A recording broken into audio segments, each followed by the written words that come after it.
So this video is to show you a tent that we did today. We do it almost every single weekend at this barn venue location. It was horrible weather out and no one was here. So I will be showing you this actual barn in later videos. Today it was just us here. The entire barn was locked, so we couldn't get in.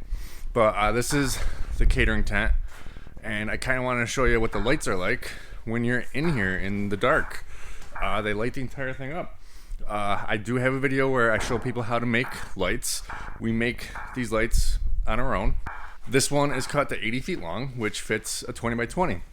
When we make them, now that I'm on site and I can actually show you, we roll out the entire roll around the tent, and then we leave a little bit hanging, and then we give a little bit. This one ends somewhere over here.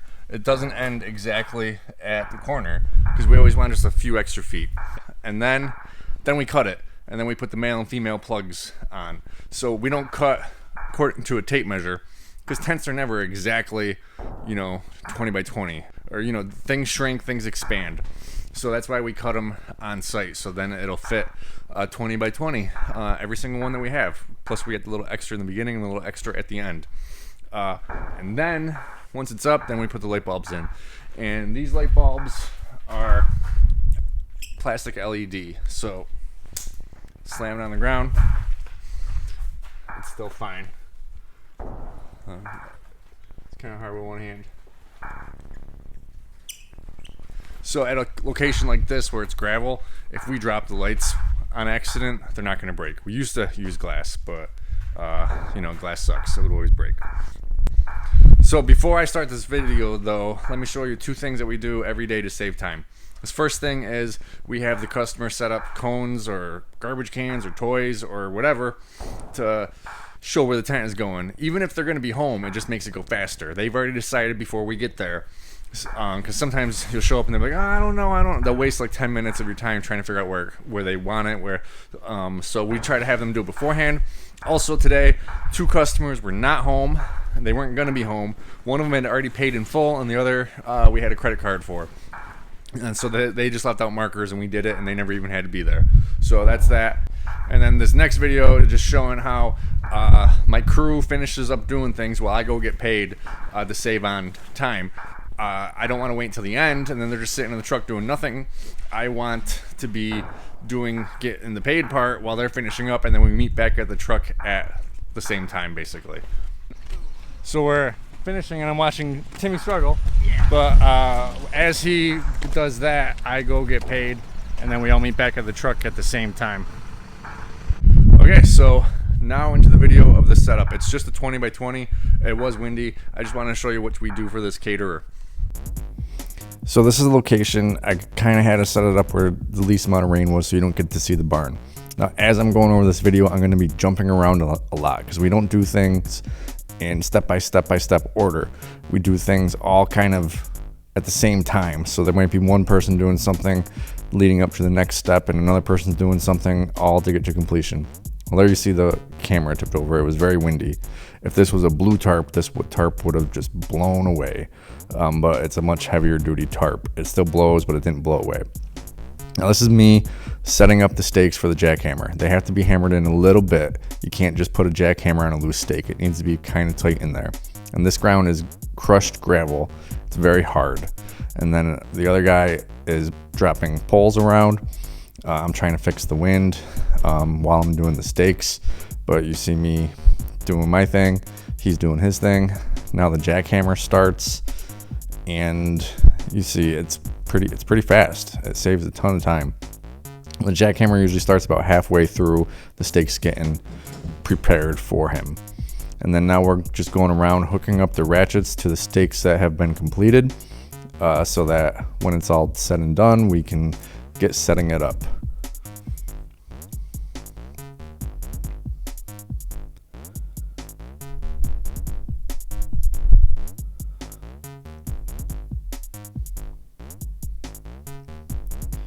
And then now that we have three guys, there's one guy on the pole, two guys on the ratchets, and we just lift and ratchet. We don't lift it all the way because when you ratchet, it pulls it a little bit. So we lift it just to about straight, and then the ratchet pulls it the rest of the way. And so we just go around the tent and put all the corners in. And then once the tent isn't really touching the tarp anymore, then we can fold the tarp over so we can get the center pole in. And it is windy. Center poles have jump ropes. A jump rope attaches to each section of the center pole so that if the wind blows it up, the center pole doesn't come out and then poke a hole in the tent. It just stays attached with that jump rope.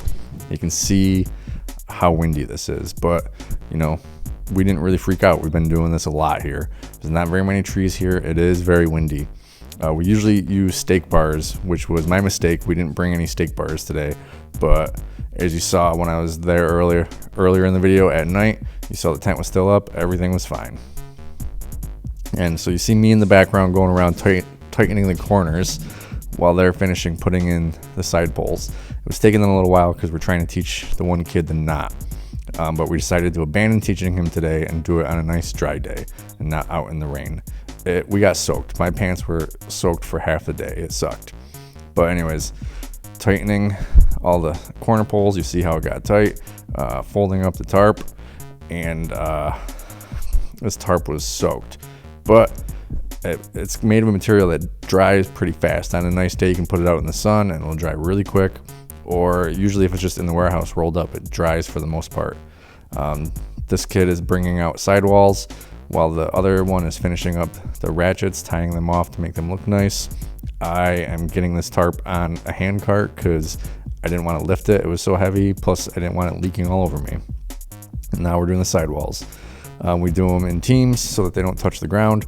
We just keep it all off the ground and hook them up. My sidewalls hook together in an overlapping 2 feet. So when you're actually at a pole, where you begin, you would wrap it around the pole and hook it to itself. You'll see that in a second. Here, it overlaps by 2 feet. So you start at the second hook it in, and then take the one you just put up and hook it over, and then they hook in together right here. Now this one over here, we're ending it there so that they have a doorway to the barn. It was a little short. I had to move some of the hooks, and then you just wrap it around the pole, hook it to the rope, and then on the outside you just hook it to itself.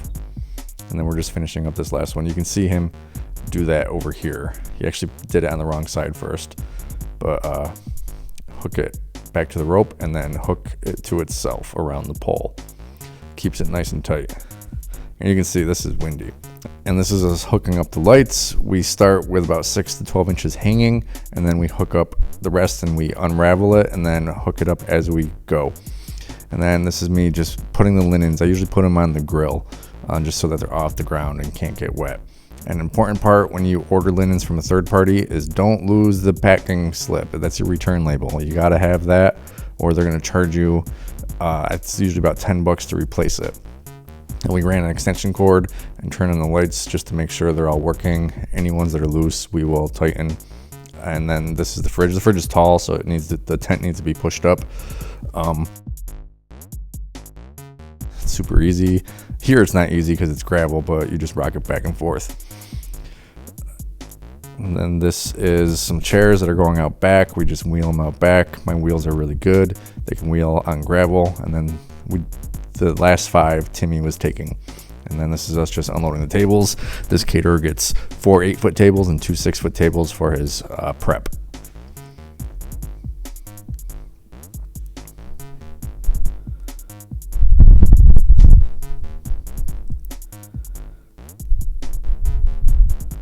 Now this is the sketchy part. This lift gate is not large enough for the oven.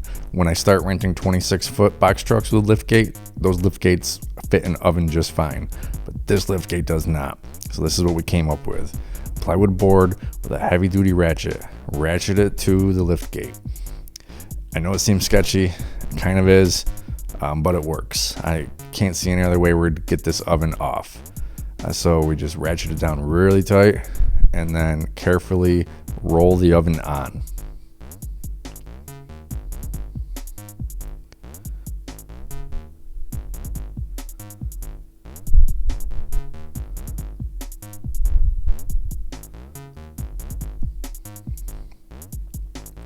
And then on the ground, we want 2 guys to hold it because, like I said, it's still kind of sketchy. So 2 guys hold it, and then the other guy will operate the lift gate.